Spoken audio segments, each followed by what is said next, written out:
Un saludo a todos los hermanos que nos están viendo desde diferentes lugares del mundo.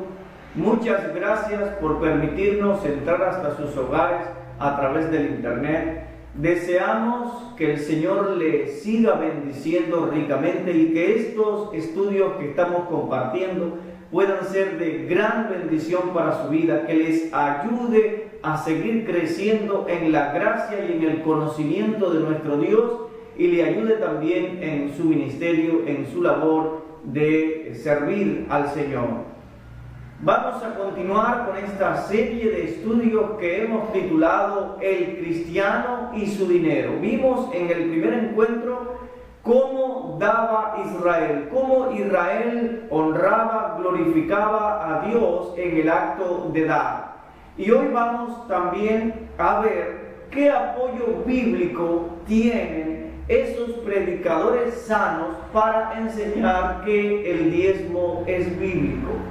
Vamos a referirnos a lo que están enseñando muchos predicadores sanos, no predicadores que están corrompidos, no predicadores que están sacando la Biblia de su contexto, sino vamos a compartir en esta hora, en este vídeo, lo que los predicadores sanos enseñan a la iglesia de Jesucristo de estos tiempos, de que el diezmo se debe de dar en la iglesia. La mayoría de nosotros sabemos de iglesias y de predicadores que no son corruptos, o sea, que aman a Dios, que sirven a Dios por amor y que enseñan el diezmo. Veamos en qué se basan ellos para enseñar tal doctrina. Y al final, pues sacaremos nosotros una conclusión bíblica. Ellos dicen lo siguiente. Ellos dicen que sacan principios de la historia del pasado y que el diezmo es antes de la ley. No era practicado únicamente por los hebreos, sino que también era practicado por muchos pueblos de la antigüedad. Y como base, ellos toman de que Dios es el Señor de todo el universo, de que todo el universo le pertenece a Dios. En el Salmo número 24, versículo 1 y 2, dice así, y búsquelo usted en casa, busque la Biblia, tenga la Biblia a mano, porque vamos a estudiar la palabra de Dios. Y dice el Salmo número 24, versículo 1 y 2, de Jehová es la tierra y su plenitud, el mundo y los que en él habitan, porque él la fundó sobre los mares y la afirmó sobre los ríos. Dios es el creador de todo el universo, todo fue creado por él y para él. Él es el Señor de toda la creación. En el primer libro de Crónicas, capítulo número 29, versículo 11 al 14, aparece una oración del rey David, este hombre ungido por Dios, y nos habla acerca del señorío del Dios Todopoderoso sobre toda su creación. Dice el primer libro de Crónicas, capítulo número 29, versículo 11 al 14, lo siguiente. Tuya es, oh Jehová, la magnificencia y el poder, la gloria, la victoria y el honor, porque todas las cosas que están en los cielos y en la tierra son tuyas. Tuyo, oh Jehová, es el reino, y tú eres excelso sobre todos. Las riquezas y la gloria proceden de ti, y tú dominas sobre todos.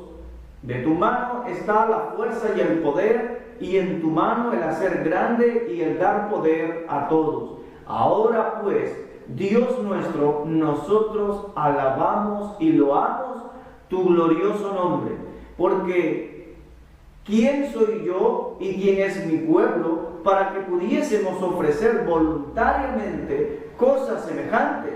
Pues todo es tuyo y de lo recibido de tu mano te damos. El rey David se encuentra en Jerusalén, ha reunido allí a todo el pueblo de Dios han ofrendado, han diezmado, han dado de lo que tienen para la construcción del templo que llega a construirse en los días del rey Salomón. Y allí está David agradeciendo a Dios de lo mucho que Dios le ha bendecido, de lo mucho que Dios ha prosperado a la nación de Israel, y como ellos tienen un gran privilegio de poder contribuir con lo que Dios ha dado también al reino de Dios, a construir esta casa para Dios, que es el templo hermoso de Jerusalén, que llegó a ser una de las 7 maravillas del tiempo antiguo. La costumbre de contribuir con el diezmo no se originó con la ley de Moisés, sino mucho antes. Y el primer registro bíblico que nos lleva a los diezmos, pues trata de la vida de Abraham. Vamos a ir todos a Génesis, capítulo número 14. Génesis, capítulo número 14, los versículos número 17 al 20. Y aquí encontramos a Abraham regresando de una batalla. Abraham salió con 318 siervos nacidos en casa y fue a rescatar a Lot. Lot y Abraham se habían separado anteriormente debido a la gran cantidad de animales que tenía cada uno, y había altercados entre los pastores de ambos, patriarcas de ambos, tanto Abraham como Lot. Y entonces ellos se separaron. Lot llegó a habitar cerca de Sodoma, cerca de Gomorra, y vinieron allí un rey llamado Kedorlaomer, se unió a otros 3 reyes más. 4 reyes vinieron a la guerra contra 5 y se llevaron cautivo a Lot, a su familia, a todas sus pertenencias, y Abraham los había derrotado con sus siervos nacidos en casa. Y ahora Abraham regresa de esta batalla con todo el botín, y que según la costumbre del lugar, pues el botín le pertenecía a Abraham, era de él. Y vamos a ver qué dice la Biblia en Génesis capítulo número 14, versículo del 17 al 20. Dice: cuando volvía de la derrota de Kedorlaomer y los reyes que con él estaban, salió el rey de Sodoma a recibirlo al valle de Sabe, que es en el valle del rey. Entonces Melquisedec, rey de Salem, esta palabra Salem es una abreviatura de Jerusalén. Entonces Melquisedec, rey de Salem y sacerdote del Dios Altísimo, sacó pan y vino.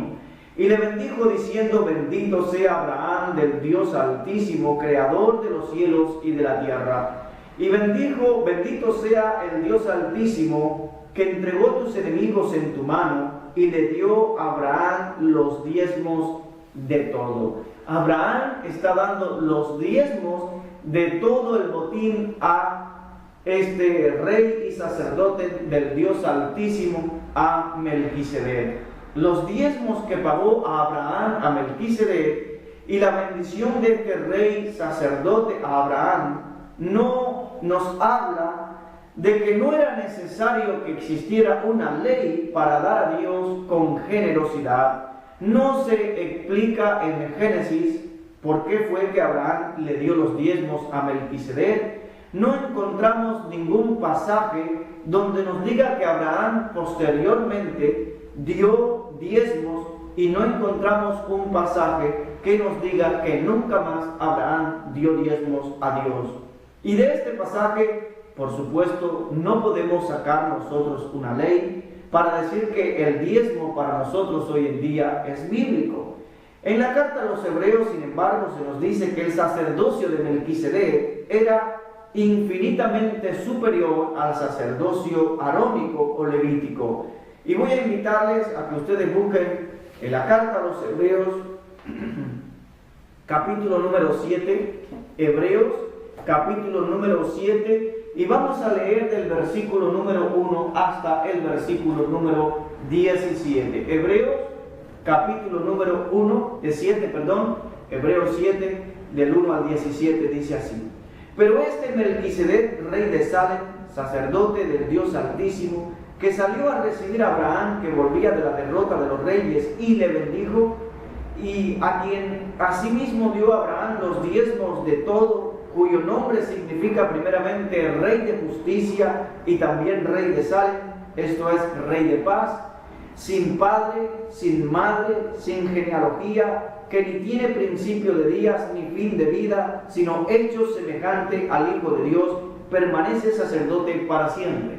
Ahora bien, hagamos una pausa. Aquí no quiere decir el escritor de Hebreos, y más que el escritor de Hebreos, el Espíritu Santo, no quiere decir que Melquisedec, pues, haya venido del cielo, que no tiene padre, que no tiene madre, que no tiene genealogía, que no tiene principio de días, que no tiene principio, o sea, que no tiene fin de vida, sino que simplemente no está registrado en la Biblia, en el libro que Dios ha inspirado, no está quiénes fueron sus padres.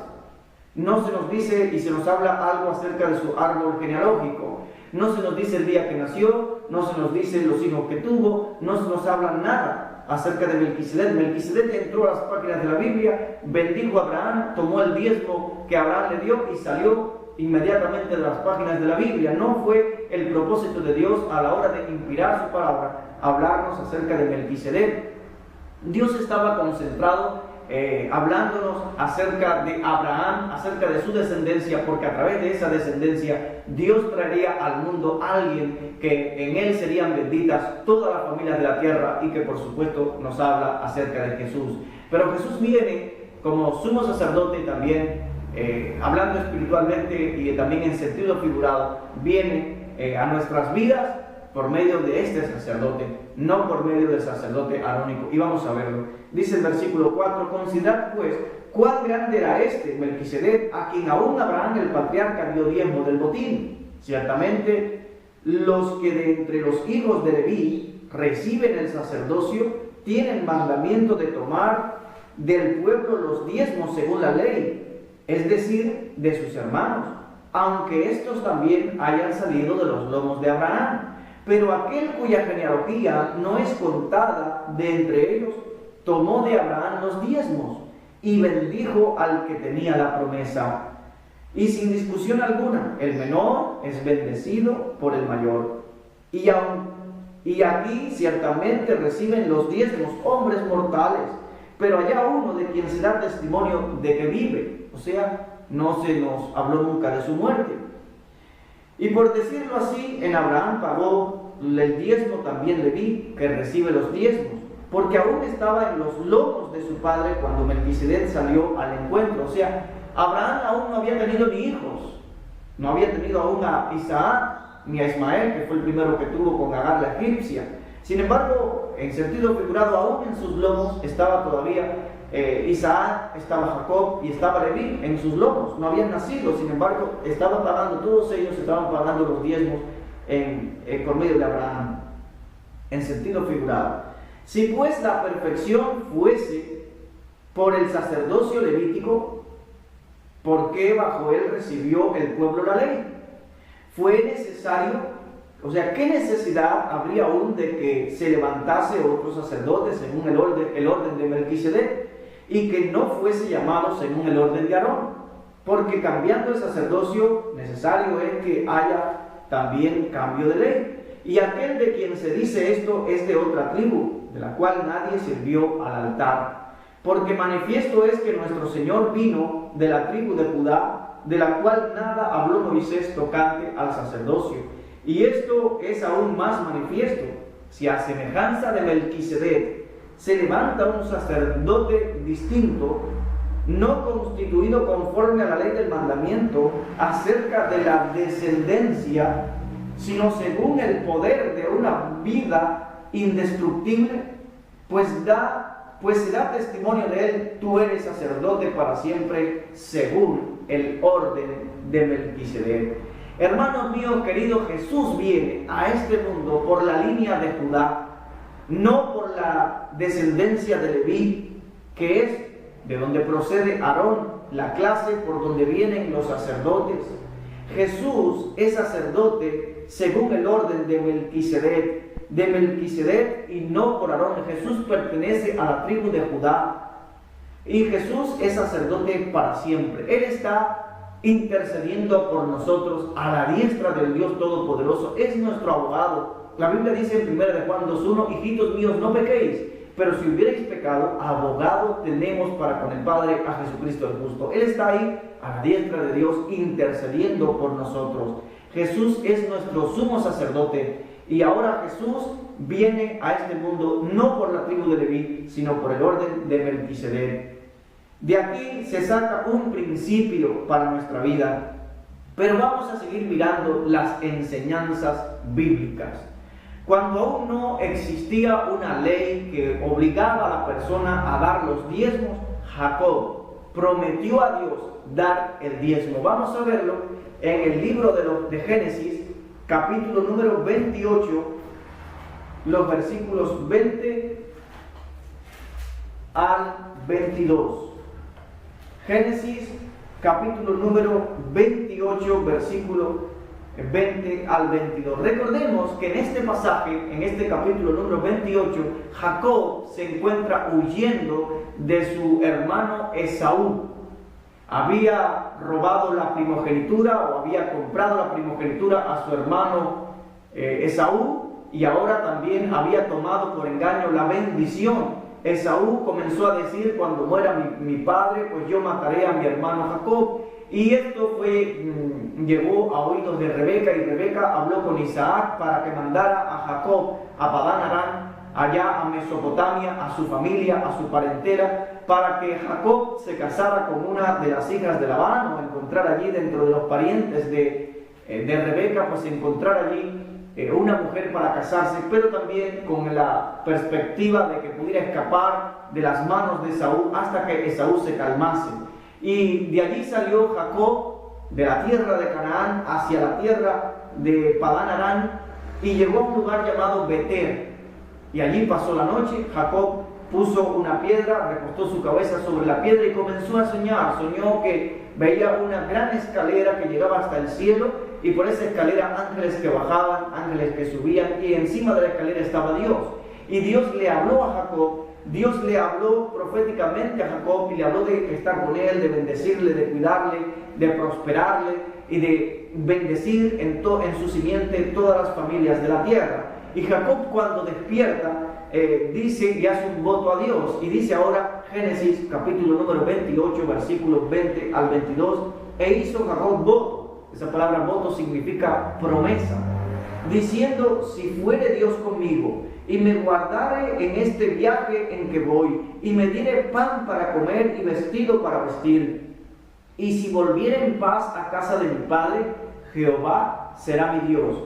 Y esta piedra que he puesto por señal será casa de Dios, y de todo lo que me dieres, el diezmo apartaré para ti.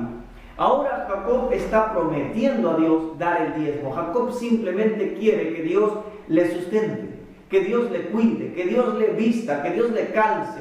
Está poniendo su confianza en Dios para ir a una tierra desconocida y pidiendo solamente que Dios le sustente del pan de cada día, que Dios le dé vestido para vestir, que Dios cuide su vida, que le proteja y que le libre tanto de enfermedades como de la muerte y de los peligros del camino. Eso es simplemente lo que está pidiendo Jacob. Pero vamos a ver que ha prometido dar a Dios el diezmo y que Dios le ha bendecido grandemente. Vamos a seguir la historia y vamos a buscar ahí en Génesis capítulo 32, versículos 9 y 10, y vamos a ver el regreso de Jacob de allá de Padán Aram, de Mesopotamia. Cuando Jacob regresa, viene ya Jacob con 2 esposas, 2 concubinas, unos 12 hijos, aún no ha nacido Benjamín, y 12 hijos, contando 11 hijos varones, y Dina, que también se menciona aquí en el libro de Génesis, aunque pudo haber tenido más hijas hembras y no se menciona. Aún no ha nacido Benjamín, tiene unos 11 hijos varones, y Dina, y ahora está llegando, se está acercando a la tierra de Canaán, se está acercando a la tierra de su padre, la tierra de su hermano Esaú. Esaú tiene conocimiento de que viene su hermano Jacob después de 20 años, y su hermano Esaú sale con un ejército de 400 hombres al encuentro de Jacob. Pero Jacob no sabe las intenciones de su hermano. Si su hermano quiere darle muerte, si su hermano pues le va a dar una buena bienvenida, no lo sabe. Pero viene y clama a Dios. Jacob ha sido ya convertido en un hombre de Dios, Y Jacob, pues ya su nombre Dios se lo ha cambiado y le llama Israel. Y dice ahora a este príncipe de Dios, dice aquí Génesis 32, 9 y 10, dice: y dijo Jacob, Dios de mi padre Abraham y Dios de mi padre Isaac, Jehová, que me dijiste, vuélvete a tu tierra, a tu parentela, y yo te haré bien. Menor soy que todas las misericordias y que toda la bendición que has usado para con tu siervo, pues con mi cayado pasé este Jordán y ahora estoy sobre 2 campamentos. Jacob reconoce que la prosperidad de Dios, la bendición de Dios ha estado con él. No solamente Dios ha suplido su necesidad inmediata de pan, de ropa, sino que Dios le ha bendecido enormemente. Dios ha hecho de Jacob un hombre muy próspero. Jacob es un hombre muy bendecido por Dios, un hombre muy prosperado por Dios. Y vamos a ver aquí en este mismo capítulo 32, ahora los versículos 13 y 14, vamos a ver el pequeño presentito que da Jacob a su hermano Esaú. Envía un presente para calmar a su hermano Esaú, que viene a su encuentro. Pero vamos a ver que cogió de lo que le vino a la mano un presente para su hermano Esaú. Y vamos a calcular las riquezas de Jacob por medio de este pequeño presente. Dice el versículo número 13 y 14: y durmió allí aquella noche y tomó de lo que le vino a la mano, una cosita pequeña, tomó de lo que le vino a la mano un presente para su hermano Esaú: 200 cabras y 20 machos cabríos, 200 ovejas y 20 carneros, 30 camellas paridas con sus crías, 40 vacas y 10 novillos, 20 asnas y 10 borricos. Un pequeño presentito, que ese pequeño presentito consistía nada más y nada menos que en 580 cabezas de animales. Dios ha bendecido grandemente a Jacob. Dios le bendijo grandemente. No encontramos en el libro de Génesis, en la Biblia, ningún pasaje donde nos diga que Jacob diezmó. Pero no encontramos un pasaje que nos diga: y Jacob nunca diezmó. No lo encontramos. Y estamos compartiendo este estudio apoyándonos en lo que enseñan algunos predicadores de doctrina sana acerca del diezmo, acerca de que la iglesia debe diezmar hoy en día. Tanto Abraham como Jacob diezmaron, no como una obligación, sino que se originó este acto en el noble corazón de estos patriarcas, quienes se deleitaban en dar algo a aquel de quien es todo el universo, a aquel que tanto les había bendecido y les había prosperado. En el Nuevo Testamento no se nos menciona, en el Nuevo Testamento también se nos menciona cómo los fariseos y los escribas eran estrictos con las leyes de Dios, pero aunque eternamente ellos estaban bien, o sea, aparentaban una buena relación con Dios por sus actos externos, entre ellos el diezmar, incluso la menta, el eneldo, el comino, las hortalizas que crecían en los jardines de la casa. Aún así, ellos en su corazón tenían una mala motivación para hacer lo que hacían. Y Jesús criticó duramente esto. En Mateo capítulo número 23, y pueden buscarlo ahí ustedes, en Mateo capítulo número 23, los versículos 23 y 24 dicen lo siguiente. Evangelio según San Mateo capítulo 23, versículos 23 y 24 dice: ¡ay de vosotros, escribas y fariseos hipócritas! Porque diezmáis la menta y el eneldo y el comino, y dejáis lo más importante de la ley, la justicia, la misericordia y la fe. Y esto era necesario hacer sin dejar de hacer aquello. Guías ciegos, que coláis el mosquito y tragáis el camello. Jesús no critica a los escribas y fariseos por lo que ellos estaban haciendo, sino porque lo hacían con una mala motivación. En sus actos externos ellos estaban bien, pero sin embargo en su corazón faltaba el amor hacia el prójimo, faltaba la justicia, faltaba la misericordia, y Dios quiere que nosotros hagamos ambas cosas. En el versículo 13 dice, Mateo 23, 13: mas hay de vosotros, escribas y fariseos hipócritas, porque cerráis el reino de los cielos delante de los hombres, pues ni entráis vosotros ni dejáis entrar a los que están entrando. Ellos cargaban a las personas con una serie de mandamientos eternos, tenían que hacer muchos mandamientos, tenían que dejar de hacer otra serie de mandamientos, sin embargo por dentro seguían vacíos. Ellos estaban poniendo su confianza en Dios, estaban poniendo su confianza en su relación con Dios por medio de las obras. Y sabemos que por medio de las obras ningún ser humano será justificado delante de Dios, sino por la fe. En Lucas capítulo número 11, versículo número 42, y vamos a buscarlo, Lucas 11, 42, dice así. Lucas capítulo 11, versículo 42 dice: Mas hay de vosotros fariseos que diezmáis la menta y la ruda y toda hortaliza, y pasáis por alto la justicia y el amor de Dios. Esto era necesario hacer sin dejar de hacer aquello. O sea, tienen que hacer eso. Está bien que diezmen aún hasta las hortalizas que crecen en los jardines, está bien, pero no dejen a un lado el amor, la justicia, la misericordia, porque el reino de los cielos no consiste ni en comida ni en bebida, sino en poder de Dios.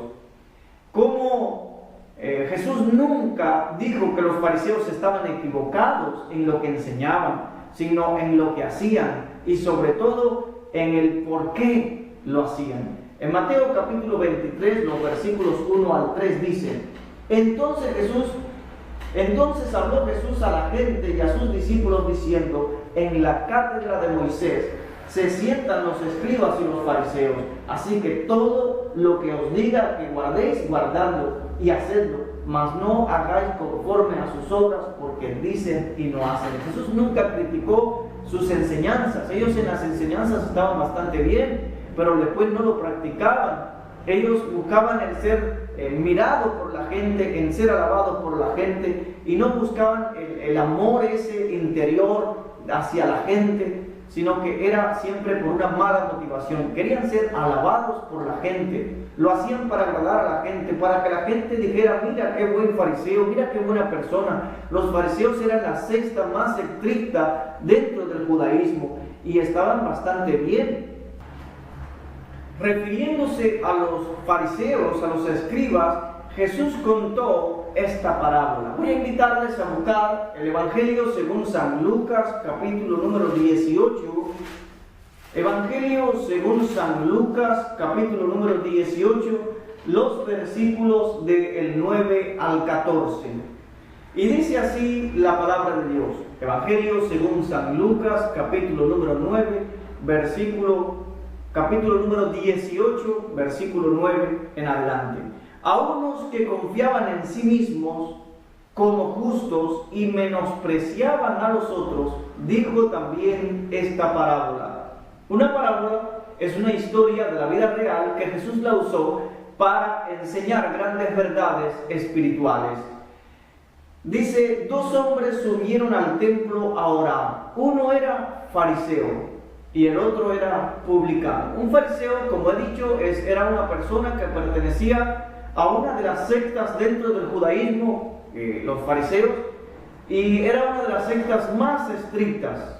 Ellos eran muy minuciosos en guardar las leyes de Dios, aunque por dentro estaban muy vacíos. Ellos ponían toda su confianza en guardar leyes, en obedecer mandamientos, y en todos esos actos externos creían que podían agradar a Dios por medio de sus actos externos. Y el publicano pues era un cobrador de impuestos, un recaudador de impuestos, que era muy mal mirado por la sociedad en la cual vivían. Estos recaudadores de impuestos pues en su mayoría eran ladrones, personas que alteraban los impuestos para quedarse con una gran suma para su uso personal, y ellos estaban al servicio de los romanos. Los romanos habían llegado y habían conquistado todo Israel, e Israel pagaba impuestos a este país extranjero, a los romanos. Vemos dos extremos: una persona moralmente y físicamente, o sea, externamente buena, y otra persona moralmente, externamente, pues lo peor de la sociedad. El fariseo, puesto en pie, oraba consigo mismo, no con Dios, sino consigo mismo de esta manera: Dios, te doy gracias porque no soy como los demás hombres, ladrones, injustos, adúlteros, ni aún como este publicano. Ayuno 2 veces a la semana, doy diezmo de todo lo que gano. Ahí está el fariseo orando consigo mismo, viniendo delante de la presencia de Dios y queriendo justificarse a sí mismo ante Dios por sus actos externos, por sus obras. Como quien dice: Dios, mira, yo hago esto otro, ahora tú estás obligado a bendecirme. Ahí está el fariseo reconociendo lo que él ha hecho, sus esfuerzos, reconociendo todo lo que él humanamente ha hecho para que Dios le bendiga. Mas el publicano, estando lejos, no quería ni aún alzar los ojos al cielo, sino que se golpeaba el pecho diciendo: Dios, sé propicio a mí, pecador.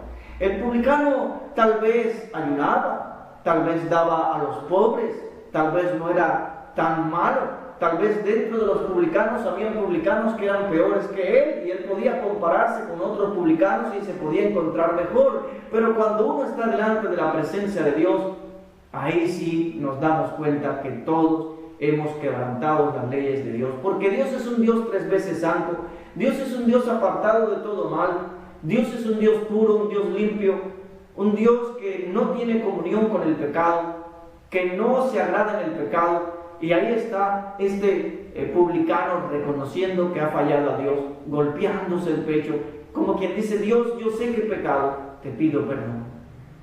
Ahora dice Jesús en el versículo 14: os digo que éste descendió a su casa justificado antes que el otro, porque cualquiera que se enaltece será humillado, y el que se humilla será enaltecido. Hermanos míos queridos, ahí está el fariseo reconociendo que fue una persona que dio diezmo, que fue una persona que guardó leyes, pero que sin embargo su corazón estaba muy lejos de reconocer sus pecados. Y la Biblia nos enseña que por un solo pecado Adán y Eva fueron expulsados del huerto del Edén. Cuando venimos delante de Dios, nuestros méritos no sirven de nada, nuestras obras humanas no sirven de nada. Venimos delante de Dios, reconocemos nuestros pecados, pedimos a Dios perdón y entonces somos perdonados.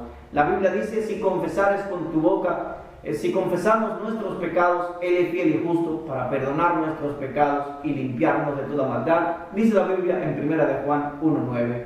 Pecado confesado, pecado perdonado. La sangre de Jesucristo limpia pecados, pero no excusas. No podemos venir delante de Dios y querer justificarnos a nosotros mismos. Hermanos, todos sabemos que nadie va al cielo por dar diezmos o por dar cierta cantidad de dinero, y nadie va a dejar de ir al cielo por no dar cierta cantidad de dinero. El reino de los cielos, como he dicho, no consiste en dinero, no consiste en comida, en bebida, sino en poder de Dios, como dice Romanos 14:17. Bajo el principio del diezmo se cree lo siguiente: que si Israel dio a Dios la 10ª parte de sus productos, de sus alimentos, y lo dio bajo una ley por obligación, nosotros hoy, bajo la gracia, por amor, debemos de dar al menos, o sea, como mínimo, la 10ª parte de nuestras ganancias o ingresos, o lo que segamos. O sea, si usted dice: bueno, Israel ofrendaba o diezmaba a Dios del producto de la tierra, pues no hay ningún tipo de problema si usted quiere darlo en alimentos. Ahora podrá pensar alguno: bueno, no estamos bajo la ley, sino bajo la gracia.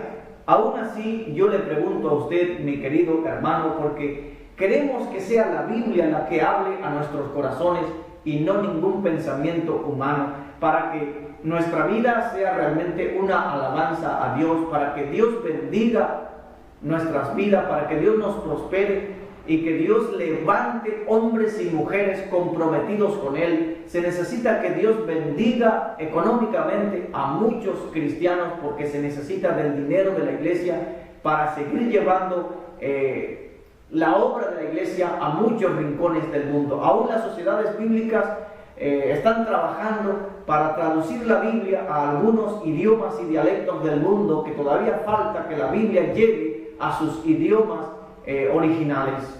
y las sociedades bíblicas necesitan dinero. Aunque Dios es el Señor de todo el oro y la plata, Dios no depende del hombre para su obra, pero Dios usa los hombres. Dios usa nuestra economía y Dios usa nuestras vidas. Entonces tenemos que abandonarnos en los brazos de Dios, poner nuestras pertenencias para servir y honrar a Dios.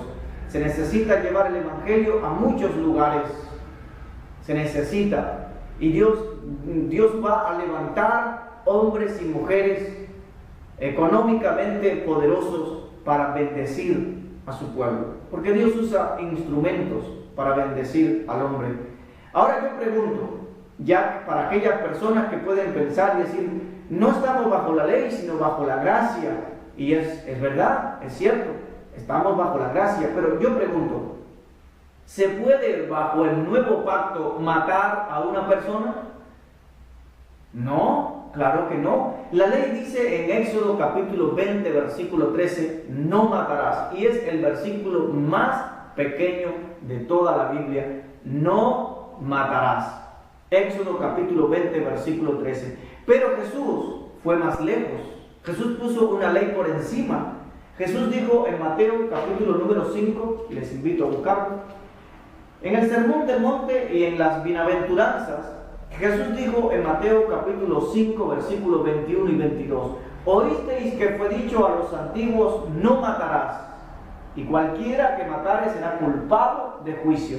Pero yo os digo que cualquiera que se enoje contra su hermano será culpado de juicio, y cualquiera que diga necio a su hermano será culpable ante el concilio, y cualquiera que le diga fatuo quedará expuesto al infierno de fuego. Jesús pone una ley por encima de aquella que ya existía. Los versículos 43 al 45, 43 al 45 de Mateo capítulo 5 dice, oísteis que fue dicho, amarás a tu prójimo y aborrecerás a tu enemigo. Pero yo os digo, amad a vuestros enemigos, bendecid a los que os maldicen, haced bien a los que os aborrecen y orad por los que os ultrajan y os persiguen, para que seáis hijos de vuestro Padre que está en los cielos, que hace salir su sol sobre malos y buenos, y que hace llover sobre justos e injustos. Jesús está poniendo una ley por encima. Pregunto, ¿se puede bajo el nuevo pacto, ahora que estamos bajo la gracia, se puede cometer adulterio? No. En la ley, en Éxodo 20:14 dice, no cometerás adulterio. Pero Jesús pone una ley por encima. Jesús pone una ley por encima y Él va más lejos y dice en Mateo capítulo 5, versículo número 28 y 29 lo siguiente. Dice así en Mateo capítulo número 5, versículos 27 y 28. Oísteis que fue dicho, no cometerás adulterio. Pero yo os digo que cualquiera que mira a una mujer para codiciarla, ya adulteró en su corazón. Había en los tiempos de Jesús y en el Antiguo Testamento la ley de que debían ser apedreadas aquellas personas que han sido sorprendidas en el acto del adulterio. Sin embargo, Jesús pone una ley por encima. Jesús dice, cualquiera que mire a una mujer para codiciarla, ya adulteró en su propio corazón. Jesús va a la raíz del problema, el corazón del hombre, el corazón humano. Nuestro corazón es inclinado hacia el mal, nuestra naturaleza pecadora que traemos, heredada de Adán, nos lleva a cometer pecado, y Jesús va a la raíz del problema, el corazón humano. Jesús viene a limpiar el principal problema del hombre, que es su corazón, que es el pecado, y ahí viene Jesús a trabajar en nuestra vida. En el Nuevo Testamento encontramos un mandamiento que está en 1 Corintios capítulo 16, versículo 1 y 2.